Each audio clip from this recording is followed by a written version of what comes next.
Hello, you're welcome back to another session in our English tutorials. For our last class, we dealt with the idiomatic expressions. We learned different idioms, their meanings and how they're used, and how you can also use them to make and construct your own sentences and express different meanings. So as I said, we're going to continue on idioms for our next video. Here we are.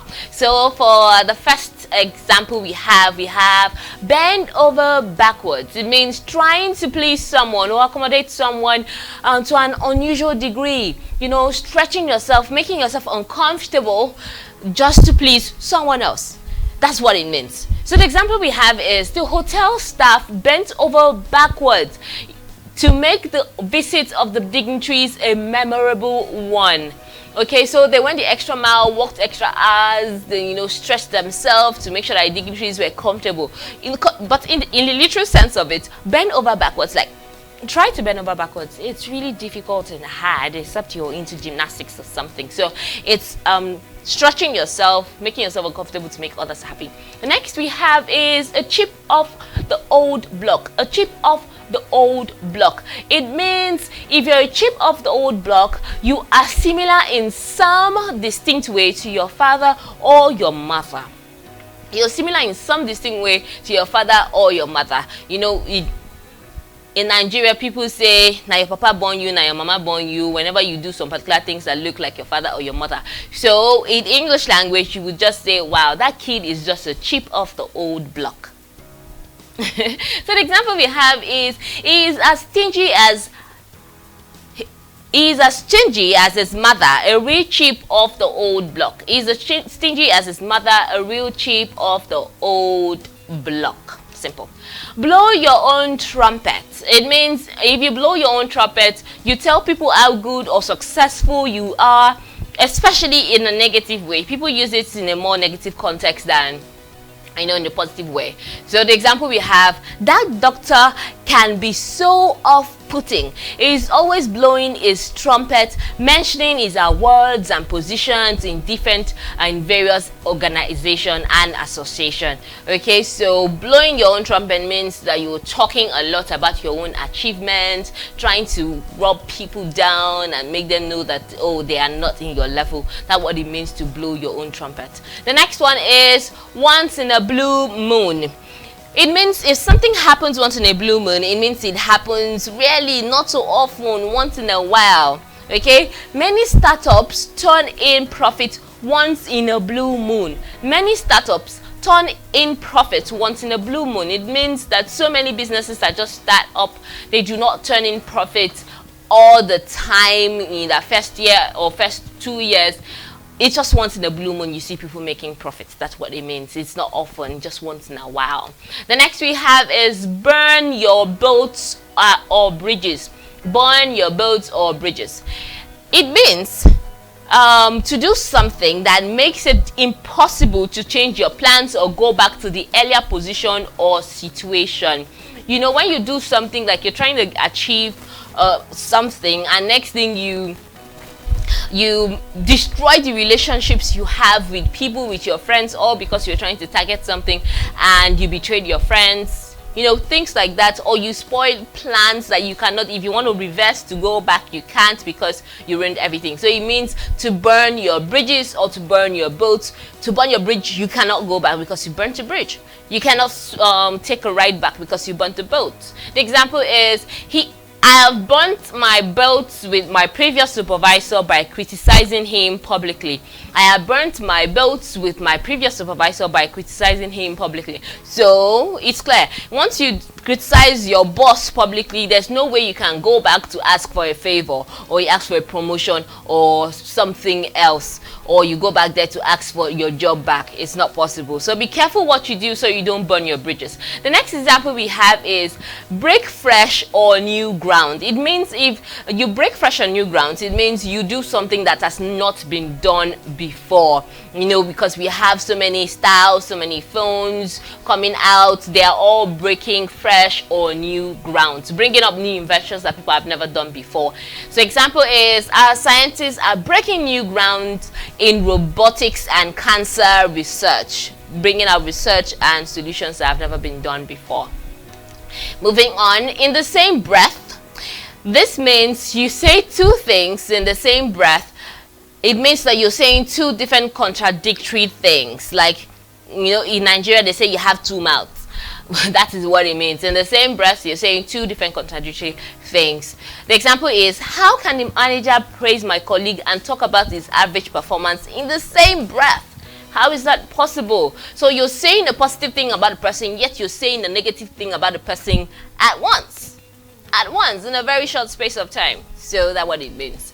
The next one is, burn the candle at both ends. Burn the candle at both ends. It means when you burn the candle at both ends, it means you work excessively hard, say by keeping two jobs or by leading a busy social life in the evening, or you're just too busy to do anything else. You're working in the morning, working in the evening, working all day long. You're burning the candle at both ends, and you know the candle is going to burn out faster when it's burning at both ends. So Mike is burning the candle at both ends. He's working two jobs, one in the evening and definitely one in the morning. Okay, so working so hard, doing so many things at once, it means that you're burning the candle at both ends. Separate the wheat from the chaff. Separate the wheat from the chaff. This means you separate valuable from worthless. You separate valuable from worthless. The new testing procedure to evaluate employees will separate the wheat from the chaff. Separate the wheat from the chaff. Okay? Separating valuable from worthless. The next thing we have is run around in circles. Run around in circles. Literally, running around in circles means you're just going round and round, you're not making headway. So to be active without achieving any worthwhile results. To be active without achieving any worthwhile results. He ran around in circles trying to bring us on board for the new course. He ran around in circles trying to bring us on board for the new course. Trying to make something happen, but you're not getting it done. Trying to work so hard to achieve something, but it's not working. The next is turn the clock back. It means that you are trying to return to a particular period in time. You're trying to go back in time, hoping that you're going to change something, but that can't happen. So turning the clock back to our glory days is fruitless. We have to work harder and smarter in the present. So you cannot go back to the past, which is what it means by turning the clock back. You cannot go back to the past. You just have to work on the present and work on the future.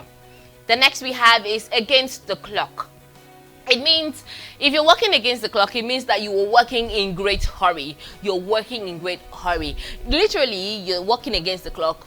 Does that really make sense? No. So that's why they say do not take every word in an idiom seriously to take it as their literal meaning or dictionary meaning, because it's not so. It means something else. It has a conventional meaning that has been accepted by everyone, and to mean that working against the clock, that you're working in great hurry. With only half the syllabus studied, I raced against the clock to be ready for the exam on Monday. That means he had to read and work so hard to get to cover up the syllabus before Monday so that he could be ready for his exam. Working in a hurry, that's what it means to work against the clock. So the next idiom we have is close the door on someone. What does it mean to close the door on someone? It means that you no longer deal with that person, you no longer have any business with that thing, or you're no longer doing that thing anymore. The example is, the country decided to close the door on talks till other outstanding issues are resolved. That is, we are not talking anymore until we are done with this one. So close the door on talks, halt the talking, and it's no longer dealing. The next is burn the midnight oil. Burn the midnight oil. It means to work late in the night. That's what it means. It means to work late in the night. I had to burn the midnight oil for nearly 3 months to write my first book. That is, he had to work all day, all night to write his first book. So the last idiom we'll be dealing with in this class is chicken and egg situation. Chicken and egg situation. If you have a chicken and egg situation, it means it is impossible to decide which of the two came first and caused the other one. It's hard to decide which of the two came first and caused the other one. The example is, I need to have experience to get a job, but without a job I can't have the experience. It's a chicken and egg situation. Yes, I understand that one. It means the example we have is, I need to have experience to get a job, but without a job I can't get the experience. So it's a chicken and egg situation. You keep going round and round. What causes this? Which one should come first? Which one should come after? So you just have to find your way around it. So with that, we conclude the class for today, where we dealt some examples of idioms, their meanings and examples and how they're used, and you can also use them too in your daily conversations, in various conventional settings. All right, so do join us again, where we're going to be talking about more interesting topics in English language. Don't miss it.